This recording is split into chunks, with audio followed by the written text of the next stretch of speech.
Hi students, welcome to economy Venkateswara online classes.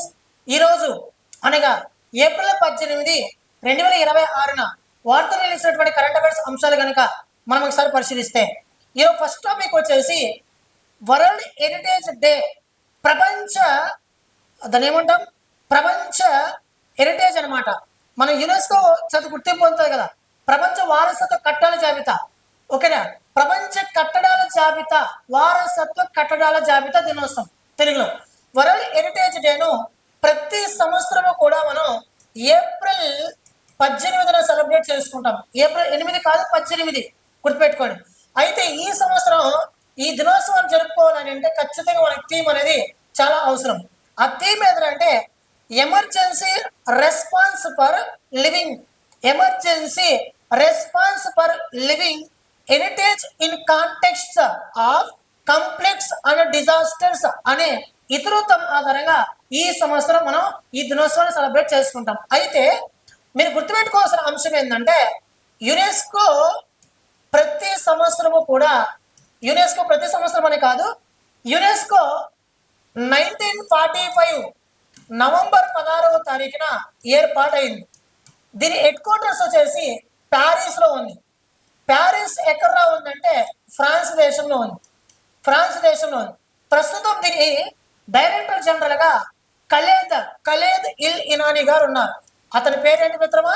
Khaled ఇల్ ఇనానీ గారు. ఇతను Egypt దేశస్థుడు. ఇతను ప్రజెంట్ మనకి డైరెక్టర్ జనరల్ గా ఉన్నాడు. అయితే యునెస్కో అప్పుడప్పుడు వరల్డ్ హెరిటేజ్ సైట్స్ గా గుర్తిస్తూ వస్తుంటుంది. అయితే యునెస్కో చేత గుర్తింపు పొందినటువంటి వరల్డ్ హెరిటేజ్ సైట్స్ మొత్తము కూడా ఇప్పటి వరకు ఎన్ని ఉన్నాయంటే మన భారతదేశంలో 44 ఉన్నాయి. 44 ఏదైనా మన భారతదేశంలో అంటే Marathi military landscapes, Marathi military landscapes అనేది మనకి 44th UNESCO world heritage site అనమాట. ఓకేనా, గుర్తుపెట్టుకోండి. చిట్ట చివరిసారిగా 2025లో యునెస్కో ప్రపంచ వారసత్వ కట్టడాల జాబితాలో మన భారతదేశం నుండి గుర్తింపు పొందినటువంటి కట్టడ జాబితా ఏదంటే 44th Marathi military landscapes in Maharashtra. Next UNESCO tentative list. UNESCO tentative list జాబితాలో ఇప్పటివరకు మన భారతదేశం నుండి 69 గుర్తింపు పొంది ఉన్నాయి. Next UNESCO intangible cultural heritage list. Intangible cultural heritage list అనే జాబితాలో ఇప్పటి వరకు మన భారతదేశం నుండి గుర్తింపు పొందిన ఎంత అంటే 16. చిట్ట చివరిసారిగా చూడండి ఇక్కడ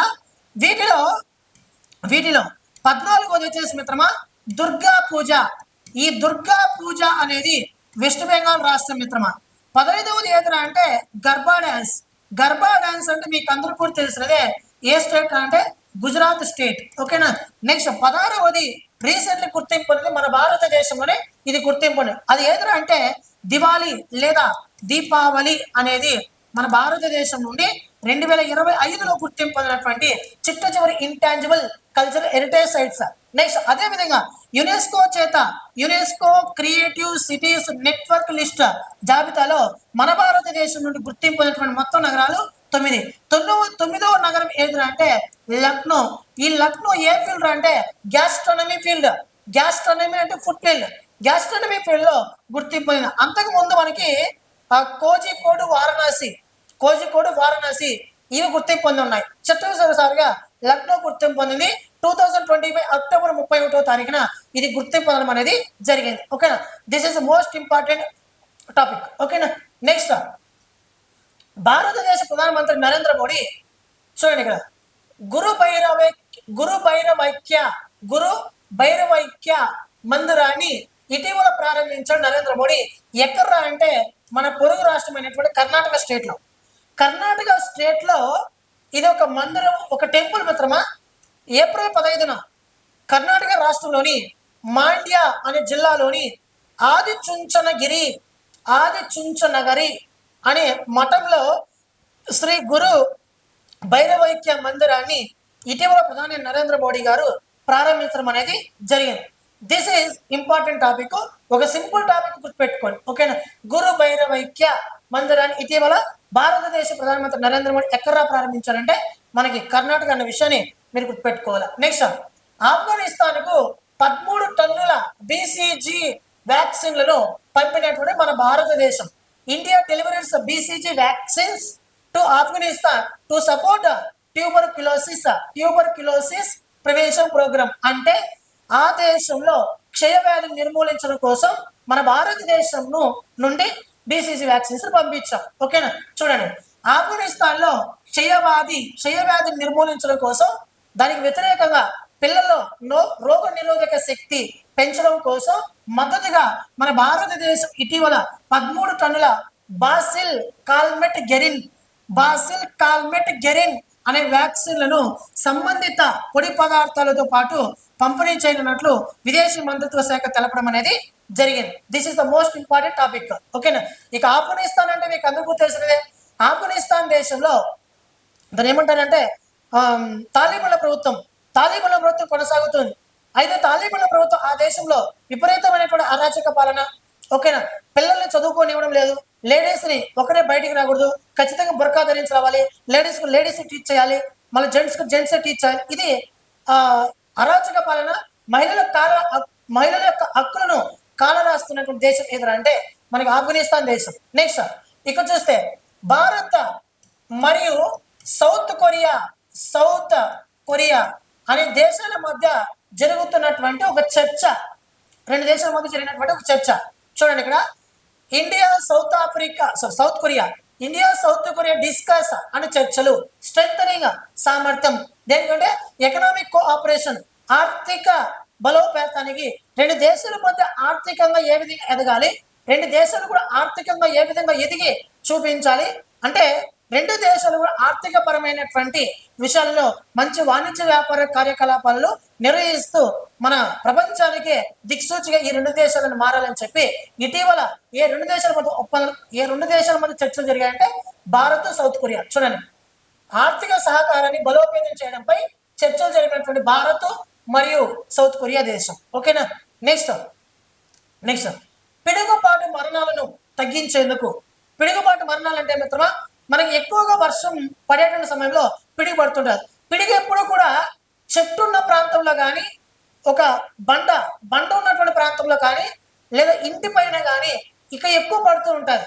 అలా ఆంధ్రప్రదేశ్ రాష్ట్రంలో, ఏపీకి సంబంధించిన రిలేటెడ్ అంశం, ఆంధ్రప్రదేశ్ రాష్ట్రంలో పిడుగుల మరణాలను తగ్గించడం కోసం, అంటే పిడుగు ఎప్పుడు పడుతుంది, అక్కడి నుంచి వాళ్ళు తప్పించుకునేటువంటి ఇన్ఫర్మేషన్ జారీ చేయడానికి, పిడుగులు ఎప్పుడు పడతాయి, ఏ సమయంలో పడతాయి అని ముందస్తు సమాచారాన్ని ప్రజలకు అందించడం కోసం మన ఆంధ్రప్రదేశ్ విపత్తు నిర్వహణ సంస్థ, Andhra Pradesh state disaster management authority ఎవరితో ఒప్పందం కుదుర్చుకున్నదంటే నేషనల్ రిమోట్ సెన్సింగ్ శాటిలైట్ తో ఒప్పందం కుదుర్చుకోవడం అనేది జరిగింది. ఏపీ గవర్నమెంట్, ఆంధ్రప్రదేశ్ గవర్నమెంట్ మరియు నేషనల్ రిమోట్ సెన్సింగ్ శాటిలైట్ ఈ రెండింటి మధ్య జరిగినటువంటి ఒక ఒప్పందం. కారణం ఏంటంటే పిడుగులు పడేటటువంటి సమాచారాన్ని తెలియజెప్పడం కోసం ప్రత్యేకంగా కుదుర్చుకున్నటువంటి ఒక ఒప్పందమే మోస్ట్ ఇంపార్టెంట్. ఖచ్చితంగా కమెంట్ కాంపిటేటివ్ ఎగ్జామినేషన్ లో బిట్టుపడుతుంది. ఓకేనా, నెక్స్ట్ దుబాయ్లో దగ్గరలో ప్రారంభం కానున్న ప్రపంచంలోని తొలి ఎయిర్ టాక్సీ స్టేషన్. ఇక్కడ చూస్తే అసలు what is air taxi station? World's first air taxi station coming up, దగ్గరలో రానున్నది, with its main hub near Dubai international airport. అంటే దీన్ని ఏ దేశం తీసుకురానుందంటే యుఏఈ దేశం తీసుకురానున్నది. యుఏఈ దేశంలో దుబాయ్ ఇంటర్నేషనల్ ఎయిర్పోర్ట్ అని చెప్పి ఒకటి ఉంది. ఈ దుబాయ్ ఇంటర్నేషనల్ ఎయిర్పోర్ట్ కు దగ్గరగా ఒక ఎయిర్ టాక్సీ స్టేషన్ ను నిర్మించబోతున్నారంట. అయితే ఈ ఎయిర్ టాక్సీ స్టేషన్ ను నిర్మించడం వలన ఉద్దేశం ఏంటి మిత్రమా? ఎయిర్ అంటే గాలిలో ఎగిరేటటువంటి విమానం, టాక్సీ అంటే ప్రయాణికులు తీసుకెళ్లేటటువంటి విమానం. అంటే గాలిలో ప్రయాణించేటటువంటి ఎయిర్ టాక్సీ విమానంకు సంబంధించి ల్యాండ్ అయ్యేటటువంటి ఒక స్టేషన్ ని ప్రపంచంలోనే మొట్టమొదటిసారిగా నిర్మించబోతున్నారంట. ఎక్కడ అనేసి అంటే దుబాయ్లో. చూడండి, ఇక్కడ ఇదనమాట ఎయిర్ టాక్సీ స్టేషన్. ఇలా ఒక విమానం వచ్చి దిగేటట్టు ఆ ఎయిర్ టాక్సీ అనే ఒక కేంద్రాన్ని నిర్మించబోతున్నదంట. ఎవరు? దుబాయ్. ఓకేనా. నెక్స్ట్ ఇండియా బుక్ లోకి book of records, Indian book of records మనం వరల్డ్ బుక్స్ ఆఫ్ రికార్డ్స్ లో చోటు దక్కించుకుంటున్నాం కదా. అలా ఇండియా బుక్స్ లోకి అస్సాం నృత్యం, నీకు ఎన్నోసార్లు చెప్పాను ఇంతకు ముందు క్లాసులో కూడా, బిహు అనే పదం, బిహు అనే ఒక పదం వార్తలు నిలిచిందని అంటే that is related to Assam అని పెట్టుకోండి. అంటే మనకి మాగా బిహు, కటి బిహు, రోహాంగి బిహు, ఓకేనా. రోహాంగి బిహు అనేది ఈ ఫెస్టివల్ నేమ్. ఈ రోహాంగి బిహు అనేది ఈ ఫెస్టివల్ ఎక్కువ ఏ స్టేట్ జరుపుకుంటారంటే అస్సాం స్టేట్ జరుపుకుంటారు. అదేవిధంగా వాళ్ళ న్యూ ఇయర్ వేడుకల్లో భాగంగా దీన్ని వాళ్ళు జరుపుకోవడం అనేది జరుగుతుంది. ఎక్కడ అంటే అస్సాం స్టేట్ ని గుర్తుపెట్టుకోండి. ఈ అస్సాం స్టేట్ లో జరుగుతున్నటువంటి ఈ ఫెస్టివల్ ఇటీవల ఇండియా బుక్ ఆఫ్ రికార్డ్స్ లో చోటు సంపాదించుకోవడం అనేది జరిగింది. ఇదే ఇండియా బుక్ ఆఫ్ రికార్డ్స్ లో ఇదే నృత్యం 2023లో కూడా జరుపుకోవడం అనేది జరిగింది. ఇక విషయానికి వస్తే ఫెస్టివల్స్ అంటేనే నాంక్రమ్ ఫెస్టివల్ ఎక్కడ మనకి నాంక్రమ్ మేఘాలయ, ఓకేనా. చెర్రీ బ్లాసమ్ ఫెస్టివల్ నాగాలాండ్, అదేవిధంగా గర్భా డాన్స్ ఎక్కడ గుజరాత్, యక్షగానం కర్ణాటక, కథక్ ఉత్తరప్రదేశ్, కథకలి కేరళ, ఓకేనా. విదేశీగా మనకి బీహారు జార్ఖండ్ స్టేట్ జరుపుకుంటారు. అదేవిధంగా కటీ బిహు ఫెస్టివల్ రాజస్థాన్, అర్థమవుతుందా. రామ్లీలా రాస్లీలా ఉత్తరప్రదేశ్, ఇటువంటివన్నీ మీరు గుర్తుపెట్టుకోవాలి. దుర్గా పూజ ఎక్కడ వెస్ట్ బెంగాల్, ఇటువంటివన్నీ కూడా చాలా. సంతాలి ఫెస్టివల్ ఎక్కడ ఒడిశా, మన వెస్ట్ బెంగాల్ స్టేట్ కూడా జరుపుకుంటారు. ఇలా చాలా కూడా మీకు నేను ఆల్రెడీ చెప్పుకున్నా, మీరు ఒకసారి ఇక్కడ గమనించుకోవచ్చు, ఓకేనా. నెక్స్ట్ ఆయుధ తయారీ లైసెన్స్ అందుకున్న అపోలో మైక్రో సిస్టమ్స్ మరియు జెన్ టెక్నాలజీస్ అనేది ఇక్కడ గుర్తుపెట్టుకోండి.